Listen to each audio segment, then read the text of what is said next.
ओम शांति अव्यक्तवाणी பட்டியில் शिव के फरिश्ते இன்னைக்கு டே 40 40வது நாள். இந்த பட்டியில் இன்னைக்கு முக்கியமாக என்ன பார்க்க போகிறோன்னா, ஹெட்டிங்கே விசித்திர தந்தை, விசித்திர படிப்பு, விசித்திரமான பிராப்திகள். இதெல்லாம் என்னன்னா அதெல்லாம் நம்ம பார்க்கலாம். அதுக்கு முன்னாடி நேத்தி தாதி ரத்தன் மோயினிஜி சரீரத்தை தியாகம் பண்ணாங்க. அதுக்காக ஒவ்வொருத்தவங்க ஒவ்வொன்று சொன்னாங்க. அவங்க சரீரத்தை விட்டாங்கன்னு சொன்னாங்க. சில பேர் ஒவ்வொருத்தவங்களோட வார்த்தை ஒவ்வொரு மாதிரி இருந்தது. அவங்க சரீரம் விட்டாங்க அப்படி இப்படின்னு சொல்லிட்டு இருந்தாங்க. ஆக்சுவலி என்ன சொல்லணும், ஆத்மா சரீரத்தை தியாகத்தை பண்ணிருச்சு, இல்லை சரீரத்தை விட்டுருச்சு. அதனால் சாஸ்திரத்தில் கூட என்ன சொல்லியிருக்கு, சரீரம்தான் இறக்கும். பாபா கூட மொழியில் சொல்கிறாரு, சரீரம்தான் அழியக்கூடியது, ஆனால் அதுக்குள்ளார இருக்கக்கூடிய ஆத்மா இம்மார்டல். அது அழிவில்லாதது, அது அவினாஷி. அதனால்தான் சாஸ்திரங்களில் கீதாவில் எழுதப்பட்டிருக்கு, நைனம் சிந்தம் சஸ்திராணி. அது ஆயுதங்களால் அழிக்க முடியாது, அது துண்டு துண்டாக வெட்ட முடியாது, அதை நெருப்பாலையும் எரிக்க முடியாது, அதை தண்ணியில் மூழ்கடிக்க முடியாது.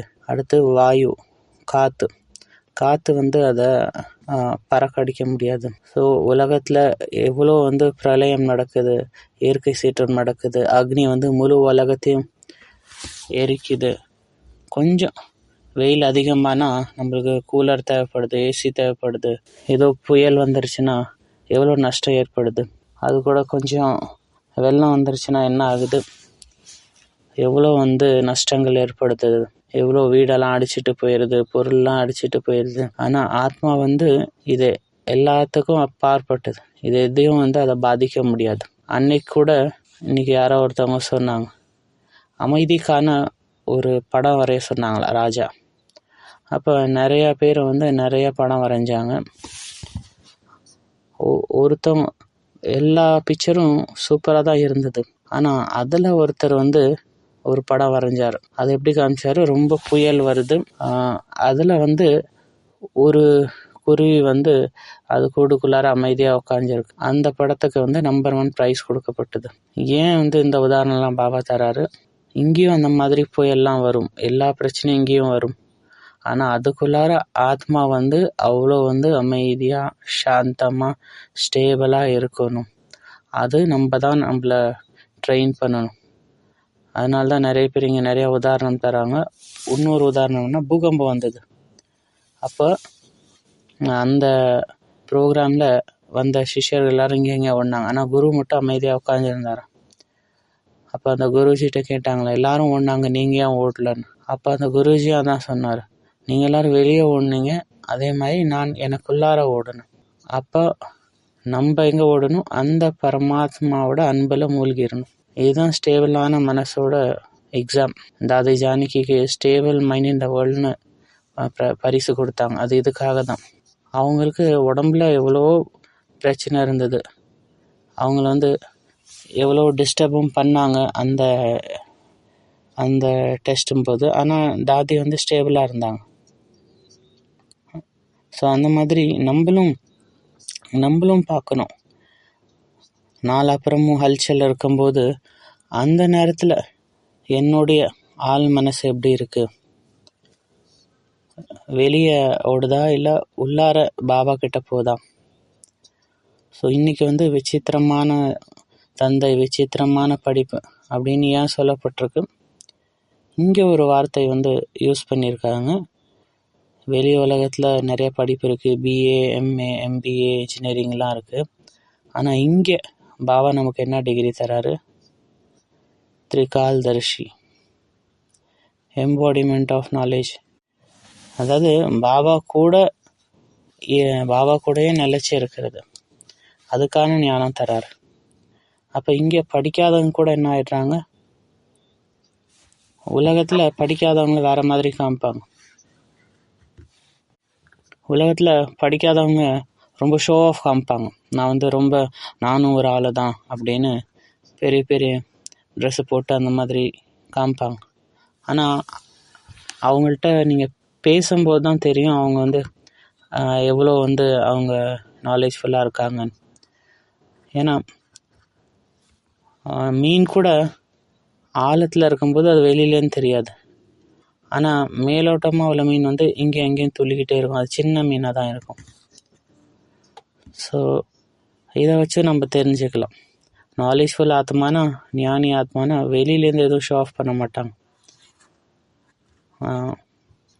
அதுதான் சொல்லப்படுது. அதாவது நிறைய கூட வந்து தழும்பாதன்.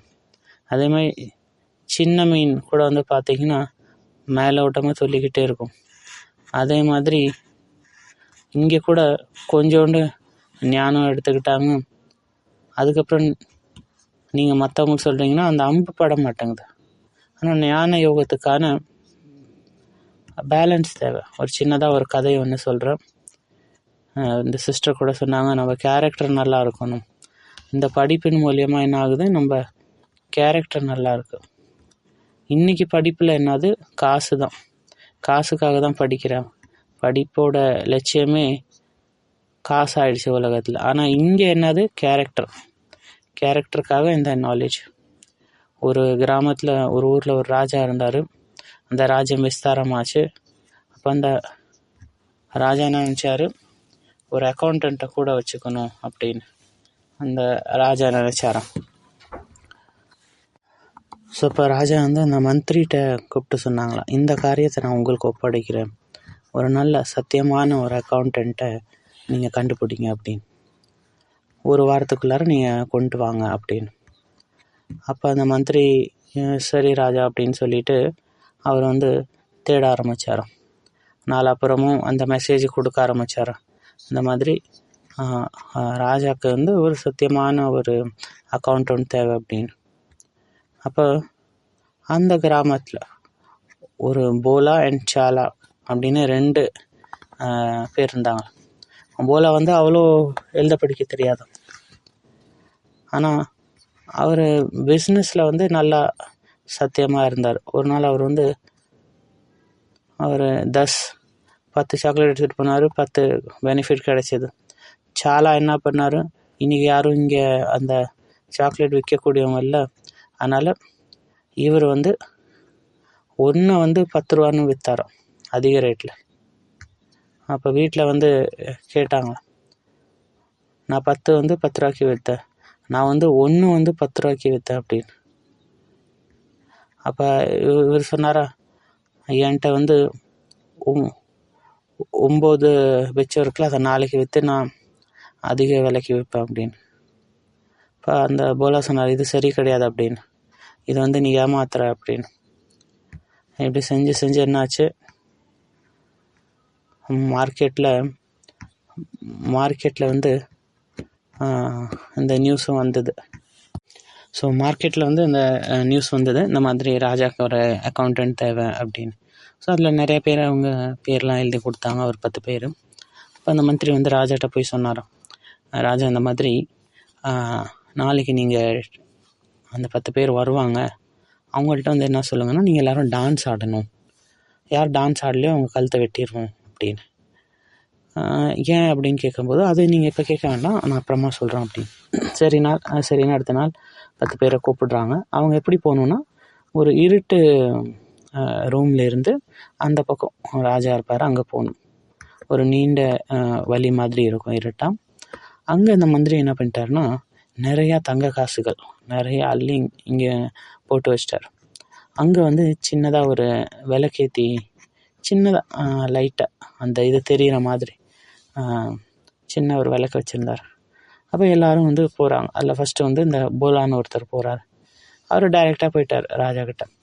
அதுக்கு அடுத்து வந்தவங்கலாம் பார்க்குறாங்க, என்ன இதெல்லாம் மின்னுது, தங்க காசை எப்படி போட்டு வச்சுருக்காங்க அப்படின்னு என்ன பண்ணாங்க, அவங்களால எவ்வளோ முடியுமோ அள்ளி ஜேபில் இங்கே அங்கே எல்லா இடத்துலையும் போட்டு வச்சுக்கிட்டாங்க. இப்போ வந்து அவங்க எல்லோரும் ராஜாட்ட போகிறாங்க. ராஜா சொல்கிறாரு, நீங்கள் எல்லோரும் இன்டர்வியூக்கு ரெடியா, நீங்கள் எல்லோரும் இப்போ வந்து டான்ஸ் ஆடணும் அப்படின்னு. யார் டான்ஸ் ஆடலையோ அவங்க கழுத்தை வெட்டிடுவேன் அப்படின்னு. சரின்னு எல்லோரும் டான்ஸ் ஆடுறாங்க. அப்போ இந்த போலாங்கிற ஒருத்தவர் அவர் டான்ஸ் ஆடுறாரு. அவர் பையிலேருந்து எதுவும் விழுகலை. ஆனால் மற்ற இந்த 9 பேரும் அந்த காசெல்லாம் திருடி வச்சுக்கிட்டாங்கல்ல, அவங்க பையிலேருந்து இந்த மாதிரி சத்தம் வருது, அந்த காசெல்லாம் கீழே விழுது. ஸோ அப்போ ராஜா புரிஞ்சுக்கிட்டார், ஓஹோ இவங்க வந்து வரவில்லை, காசுலாம் திருடியிருக்காங்க இந்த 9 பேரும், இந்த ஒருத்தர் மட்டும்தான் திருடலை, அதனால் இவரை வந்து அக்கௌண்டண்ட்டாக வச்சுக்கலாம் அப்படின்னு. ஸோ அப்போ அவரை செலக்ட் பண்ணுறாங்க. அந்த 9 பேர் என்ன பண்ணுறாங்கன்னா, உங்கள் கழுத்தை வெட்ட மாட்டோம், ஆனால் நீங்கள் வாழ்நாள் முழுவதும் இவங்களுக்கு கீழே அடிமையாக வேலை செய்யணும். இவர் கீழே வந்து அடிமையாக வேலை செய்யணும். காசெல்லாம் எதுவும் சம்பளம்லாம் எதுவும் கிடையாது. சாப்பாடு போடுவோம், தங்க இடம் தருவோம், ட்ரெஸ்ஸு தருவோம். இவங்களுக்கு கீழே வந்து நீங்கள் அடிமையாக வேலை செய்யணும் அப்படின்னு அந்த 9 பேருக்கும் சொல்கிறார். அந்த ஒருத்தர் வந்து சத்தியமாக இருந்தனால அவர் வந்து செலக்ட் ஆகிட்டார். ஸோ அந்த மாதிரி இங்கே பாபா என்ன சொல்கிறாரு, நம்மளை வந்து 21 ஜென்மத்துக்கு பாபா ஆஸ்தி கொடுக்குறாரு. எதன் அடிப்படையில்? இந்த போலாப்பண்ணின் அடிப்படையில். பாபா வந்து இங்கே வந்து பாபா வீட்டில் நிறைய பேர் படிக்காதவங்களும் வராங்க, சாதாரண மாத்தாக்கள் தான். ஆனால் பாபா மொழியில் கூட சொல்கிறாரு, ஃபிலந்த்ராஃபிஸ்ட் ஆகணும், மகாதானி ஆகணும். நீங்கள் பார்த்தீங்கன்னா மாதாஸ்லாம் எவ்வளோ சாதாரணமாக இருக்காங்கன்னா அவங்கள பார்த்து பாபா என்ன சொல்கிறாங்க, நீங்கள் வந்து மகாதானி ஆகணும், மன்சா வாச்சா கரம்னா நீங்கள் தானம் பண்ணிக்கிட்டே இருக்கணும். பிச்சைக்காரங்களுக்கு நம்ம என்ன கொடுப்போம்? காசு கொடுப்போம், சாப்பாடு கொடுப்போம். ஆனால் இங்கே பாபா என்ன சொல்கிறாரு, நீங்கள் எல்லாத்தையும் கொடுக்கணும், எல்லாத்தையும் தானம் பண்ணுங்க அப்படின்னு. ஆனால் அப்புறமா தான் எனக்கு தெரிய வருது, இவங்களோட டீச்சர் வந்து எவ்வளோ வந்து உயர்ந்தவராக இருப்பார். அதுக்கப்புறம் ஞானத்தில் வரும்போது அவங்க அனுபவம் சொல்கிறாங்க, சாதாரணமாக இருக்காங்க, ஆனால் அவங்களோட பேச்சுவார்த்தை எவ்வளோ ராயலாக இருக்குது. காலையில் எந்திரிச்சு அவங்க யூனிவர்சிட்டிக்கு போகிறாங்க. அதே மாதிரி இங்கே கூட நிறைய பேர் அனுபவம் கேள்விப்பட்டிருப்பீங்க. சச்சின் பாய் கூட அவர் அனுபவம் சொன்னார். ஃபஸ்ட்டு அவர் கிளாஸுக்கு வரும்போது என்ன சொன்னார், நீங்கள் எது வரைக்கும் எதெல்லாம் படிச்சிங்களோ அதெல்லாம் மறந்துடுங்க. அதான் பாபா சொல்கிறார், உங்களுக்குள்ளார அகங்காரம் இதெல்லாம் இருக்குல்ல, அதெல்லாம் மறைச்சிரு. ஸ்கூலில் கூட என்ன பண்ணுறாங்க, டீச்சர் வரும்போது போர்டை அழிச்சிட்டு அதுக்கப்புறம் எழுதுறாங்க. அந்த மாதிரி நீங்கள் இங்கே உள்ளார எல்லாம் நிரப்பி வச்சிங்கன்னா அப்புறம் பாபாவோட ஞானம் உள்ளார போகாது. அதனால் உள்ளார காலியாக இருக்கணும். அப்போ காலியாக இருக்கும்போது தான் என்ன ஆகும், நீங்கள் எல்லாத்தையும் வச்சுக்க முடியும். நீங்கள் கம்ப்யூட்டர் ரன் பண்ணுறவங்க ஹார்ட் டிஸ்க் ஃபுல் ஆகிடுச்சுன்னா என்ன காமிக்குது, மெமரி ஃபுல் நாட் சப்போர்ட் அப்படிலாம் காமிக்கும். ஸோ அதை டெலீட் பண்ணால் தான் அடுத்து நம்ம ஸ்டோர் பண்ண முடியும். ஸோ அதே மாதிரி நம்ம மனசையும் உள்ளார வந்து காலியாக வச்சுக்கணும், ஃப்ரீயாக வச்சுக்கணும். ஸோ பாபா வந்து இங்கே அப்பாவை நம்மளை பாலக்ஸோ மாலிக்கா மாற்றுறாரு. அப்போ மாலிக் எப்போ ஆக முடியும்னா முதல்ல சரண்டர் ஆகணும். இப்போ பிரம்மா பாபா என்ன பண்ணார், பாபாவோட சாட்சாத்காரம் கிடைக்கும்போது பனாரஸ் போனார். கல்கத்தாலேருந்து பனாரஸ்க்கு போனார். கல்கத்தாலேயும் கூட என்ன பண்ணார், அவங்க கூட உள்ள பிஸ்னஸ் மேன்கிட்ட என்ன சொன்னார், நம்ம வந்து இன்றைக்கி வந்து விளையாடலாம், இந்த தாயம் விளையாட்டு விளையாடலாம் அப்படின்னு அவர்கிட்ட சொன்னார். அதில் கூட எப்படி காமிச்சிருக்காங்க, சக்குனியோட தந்திரத்தால் இவங்க தோற்று போயிட்டாங்க அவங்க. ஸோ அந்த தாயம் விளையாடும்போது பாபா சொன்னாராம், பாரு இந்த விளையாட்டுனால தான் இவங்க பாண்டவர்கள் எல்லாத்தையும் இழந்தாங்க, அதனால் இந்த விளையாட்டை விட்டுடலாம், இன்னையிலேருந்து நானும் இந்த பிஸ்னஸை விட்டுடலான்னு இருக்கேன், நீங்கள் இன்றைக்கி ஒரு நல்ல ஒரு வக்கீலை கூப்பிட்டு வாங்க அப்படின்னு. அவருக்கு வந்து ஆச்சரியமாச்சு, என்ன இவர் இப்படி சொல்கிறாரு அப்படின்னு. இல்லை இன்றைக்கே பண்ணி ஆகணும் அப்படின்னு சொல்லி பாபா வந்து ஒரு வக்கீலை கூப்பிட்டு வர சொன்னாங்களாம். இப்போ பாபா தான் சொன்னாராம், இந்த கழுதையை விட்டுட்டு நான் வந்து ராஜாயை அடையணும் அப்படின்னு. இதை கேட்கும்போது அவருக்கு ஆச்சரியமாக இருந்தது, அவர் பிஸ்னஸ் பார்ட்னருக்கு. ஸோ அதனால் பாபாவுக்கு வந்து அவ்வளோ நஷா இருந்தது. அவர் சொன்னார், உடனே வந்து நீங்கள் வக்கீலை கூப்பிட்டு உங்களுக்கு என்ன வேணுமோ அதை எடுத்துக்கிட்டு எனக்கு உங்களால் எவ்வளோ கொடுக்க முடியும் கொடுங்க அப்படின்னு சொல்லிட்டு உடனே அதை முடிச்சிட்டார். ஒரு செகண்ட்லேயே பாபா முடிச்சிட்டார். அப்போ எவ்வளோ நஷா இருந்தது பாருங்கள் பாபாவுக்கு. ஸோ இந்த கலியுகம் ராவண ராஜ்யம் வந்து கழுதையின் ராஜ்யம் மாதிரி தான். நீங்கள் ராவணரோட அந்த இதை பார்த்தீங்கன்னா அவர் உட்கார அந்த சீட்டு தங்கத்தால் ஆயிருக்கு. அவரும் வந்து அவரை வந்து நிறையா புத்தி இருக்கிற மாதிரி காமிச்சிருக்காங்க. ஆனால் அந்த புத்தி எப்படின்னா துர்புத்தி. அதனால தான் அவரோட அந்த இது மேலே கழுதை காமிச்சிருக்காங்க. ஸோ அதனால் இப்போ நம்ம வந்து கழுதை புத்தி ஆயிடக்கூடாது. ஸோ இங்கே பாபா குழந்தைங்க வந்த உடனே பாபா நமக்கு இந்த நாலேஜ் கொடுத்த உடனே நம்ம எப்படி ஆயிடுறோம், அந்த கழுதைத்தனமான விஷயத்தெல்லாம் விட்டு ராஜாயை அடையிறதுக்கான முயற்சி பண்ணுறோம். இப்போ உள்ள உங்கள் புருஷார்த்தம் மூலியமாக 21 ஜென்மத்துக்கான ஆஸ்தி கிடைக்கிது. இப்போ உள்ள பிராப்தி, இப்போ உள்ள ஞானம் ஸ்தூலமாக மாறிடும் 21 ஜென்மத்துக்காக. இங்கே நீங்கள் ஞானம் கொடுக்குறீங்கன்னா அது உங்கள் கழுத்தின் மாலை ஆகிடும். நீங்கள் சகயோகம் பண்ணும்போது நீங்கள் பாபாவோட கையின் அலங்காரம் ஆயிடுறீங்க. இப்போ இந்த தசரா நடக்குது, நவராத்திரி நடக்குது, அதில் தேவிகளுக்கு இத்தனை கைகள் காமிக்கிறாங்க. இதெல்லாம் என்னது? இதெல்லாம் பாபாவோட சகயோகி ஹேண்ட்ஸ்.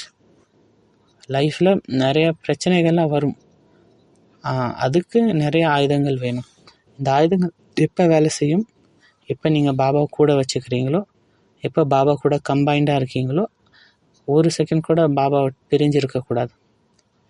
இப்போ முரளியில் கூட பாபா என்ன சொல்கிறாரு, இனிமையான குழந்தைங்களே, மாயா ரொம்ப ஜபர்தஸ்து. ஆனால் பாபா என்ன சொல்கிறாரு,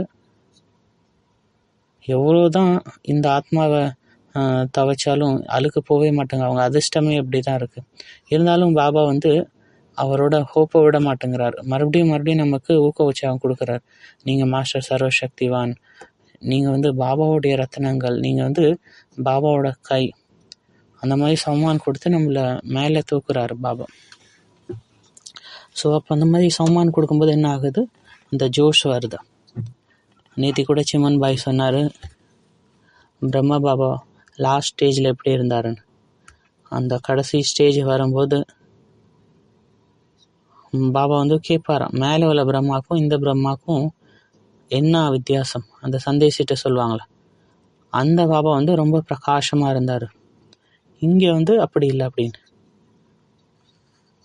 அப்போ பிரம்மாபா சொன்னார், ஆமாம் நான் முயற்சி பண்ணி இந்த மாதிரி ஆகணும் அப்படின்னு. அந்த மாதிரி தாதி தீதி இப்போல்லாம் நமக்கு சாவதானி கொடுக்குறாங்க, இந்த விஷயம் பண்ணக்கூடாது, அந்த விஷயம் பண்ணக்கூடாது அப்படின்னு. அப்போ நம்ம புரிஞ்சுக்கணும், ஆமாம் நான் இந்த மாதிரி பண்ணும், அப்போ பணிவாக அதை ஏற்றுக்கணும். ஆமாம் நான் இந்த மாதிரி ஆகணும் அப்படின்னு. நம்ம இங்கே எதுக்கு வரோம் பாபா கிட்ட? பாலக்ஸோ மாலிக் ஆகிறதுக்காக. இப்போ பாபா சொல்லக்கூடிய ஒவ்வொரு விஷயத்தையும் புரிஞ்சுட்டு பணிவாக நம்ம அதை ஏற்றுக்கணும். அப்போ பாபா நமக்கு எல்லா காரியமும் நமக்கு கொடுப்பார். நீங்கள் பாருங்கள், டீச்சர்ஸ்லாம் இங்கே வராங்க. ஃபஸ்ட்டு அவங்க தீதிக்கிட்ட சேவை பண்ணுறாங்க, அதுக்கப்புறம் அவங்களே சென்ட்ரல் இன்சார்ஜ் ஆகிடுறாங்க. இப்போ பாபா என்ன சொல்கிறாரு, இவங்க என்னோட குருபாய், எவ்வளோ பெரிய போஸ்ட் கொடுத்துட்டாரு.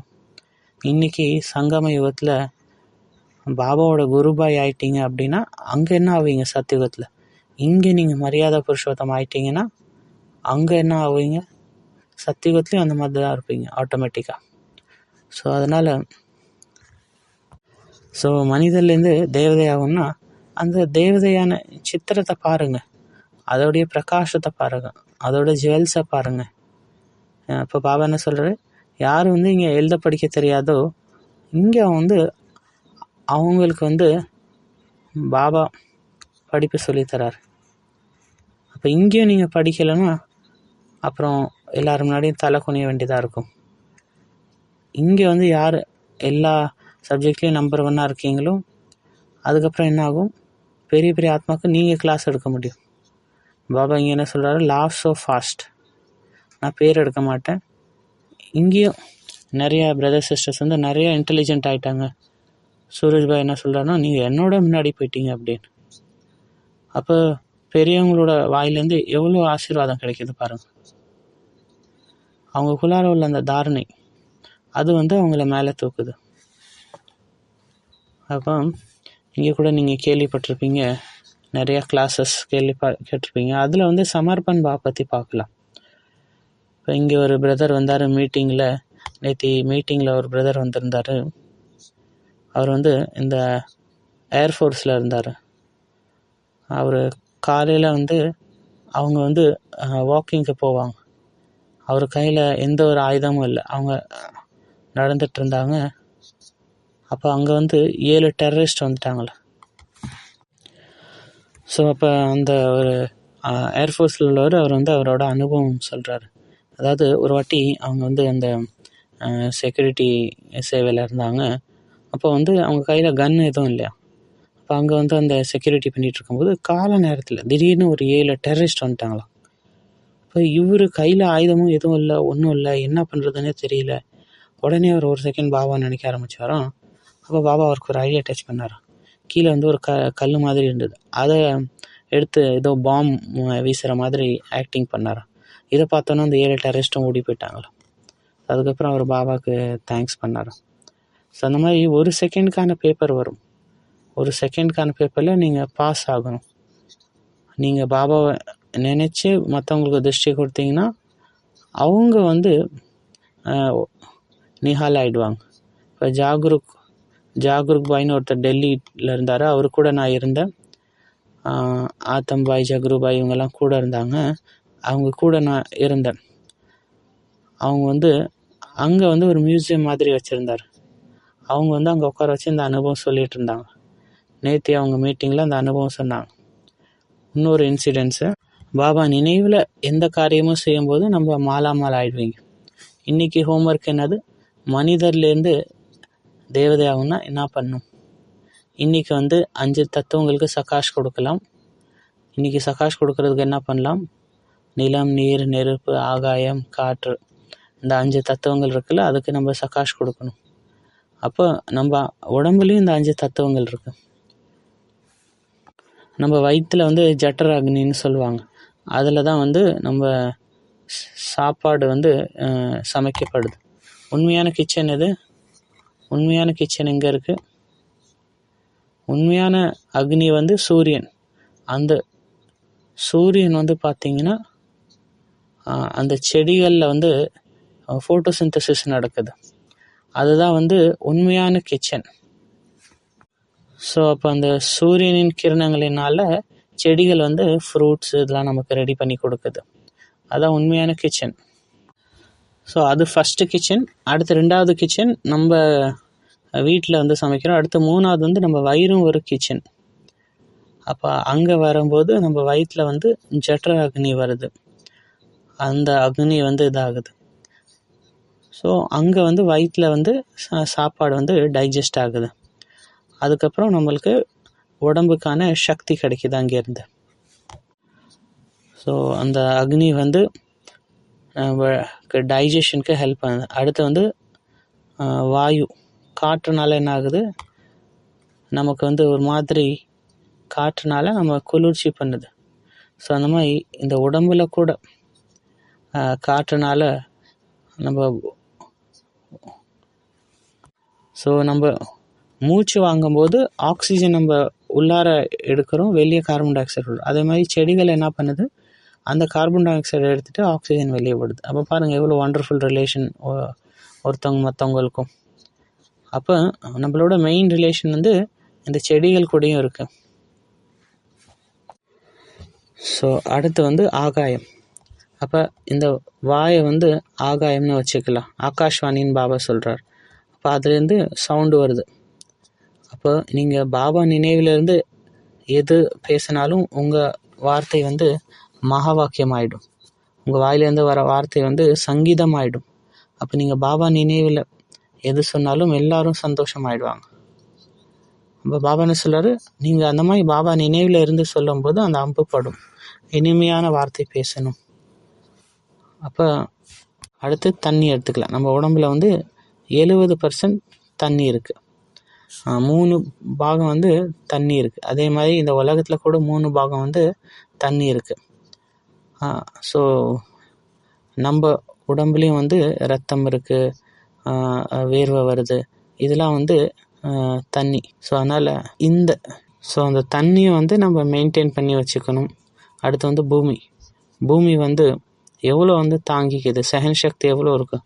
அந்த மாதிரி நம்மளும் வந்து பூமி தாய் மாதிரி அவ்வளோ சஹன் சக்தி இருக்கணும். அப்போ வந்து நம்மளும் நல்ல நல்ல இனிமையான பழங்கள் கொடுக்க முடியும். நம்ம நடத்தையும் எப்படி இருக்கணும், எல்லாருக்கும் சுகம் கொடுக்கக்கூடியதாக இருக்கணும். ஸோ இந்த மாதிரி 5 தத்துவங்களுக்கும் சகாஷ் கொடுக்கணும், நம்ம உடலுக்கும் சகாஷ் கொடுக்கணும். யார் வந்து உடலை சரியாக வச்சுக்கலையோ அவங்க வந்து சென்சிபிள் இல்லை, புத்திசாலின்னு சொல்ல முடியாது. ஸோ அந்த மாதிரி ஸோ அந்த மாதிரி பாபா சொல்லக்கூடிய எல்லா விஷயங்களையும் நம்ம லைஃப்பில் ஃபாலோ பண்ணோன்னா